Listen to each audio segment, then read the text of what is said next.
What up, bitches? It's the MisanthropikOne, aka He Who Hungers, and I'm back up in this bitch for another rant/review. Today, I'd like to talk about this album right here, Earl Sweatshirt's debut album called Doris. Now, I know I'm a little bit late with this, but better late than never. It's still 2013.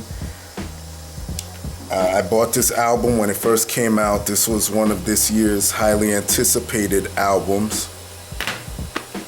And for those that don't know who Earl Sweatshirt is, he's a member of Odd Future, the rap collective that was made famous by Tyler, the Creator, who's an MC/producer. And this album was fucking, everybody was waiting for this shit, me included, because there's a lot of fans of Earl Sweatshirt. To me, personally, he is probably my favorite out of Our Future. Lyrically, he is a problem, and a lot of people feel the same way. They share the same sentiment with me. And he released a single called Chum, and that was, bringing his buzz even higher. People were looking forward to this fucking album. It was a deep track, dope lyrics on there. Go check that shit out if you haven't seen it already. And you know what? I'll leave the link for it down there so y'all could go check it out. And I forget what happened to him. He was associated with Our Future for a few years early into their careers, and he got sent to his native home of Samoa for some reason. So he had some issue with his life or something happened with his family. I'm not too sure. I just remember reading about this, and he spent some time on Samoa. And he came back and picked up where he left off. And dude is sick when it comes to lyrics. And he gets I've heard this a lot. I just don't see this. A lot of people compare him to Nas. I don't hear it at all. I don't hear it, and same thing lyrically. I don't feel it lyrically, so I don't know what people are talking about there. Earl Sweatshirt is his own MC. He's dope just being himself. I don't think you could really compare him to anybody. And with that being said, let's get into this review. Alright, let's get into this shit. Y'all know how I do it. Let's talk about production on this album. Most of this album was produced by Random Black Dude. That's the one producer on here. He produced most of this album. You also have Michael Uzowuru.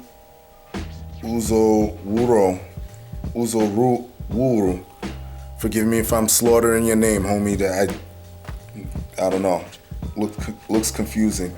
You also have Christian Rich, the Neptunes, and RZA that produce on this album. Now, what I'm gonna say about production, I think that, because I want to keep this video short, I think that production kind of was the downfall of this album to me. I think that it was very stagnant.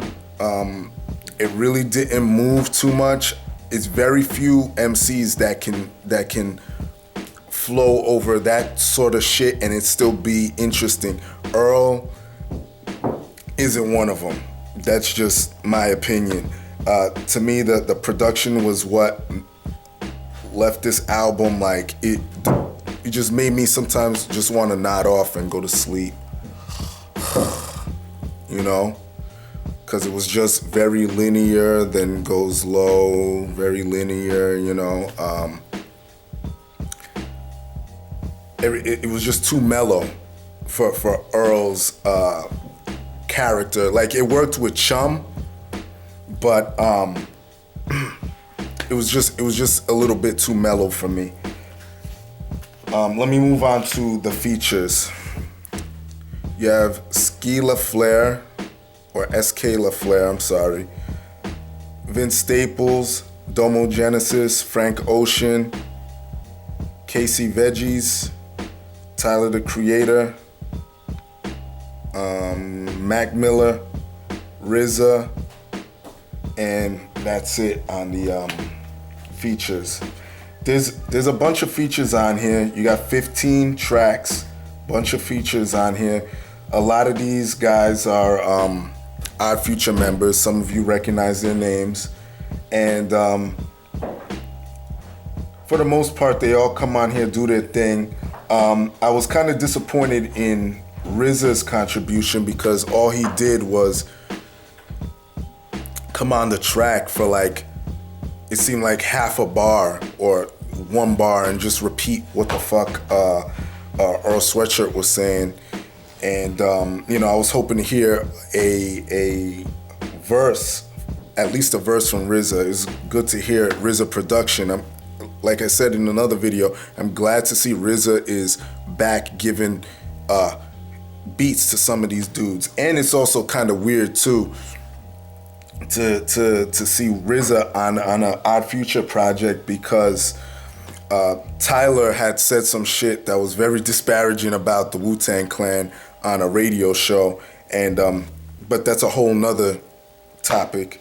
But the only thing that disappointed me was the fact that there's a ton of these niggas on there, and the fact that RZA didn't really contribute too much to his feature. When I see RZA's name as a feature, I want a fucking verse from RZA because he's a legend. Content-wise on this album, there really wasn't too much depth as much as I would have wanted. Let's just put it that way.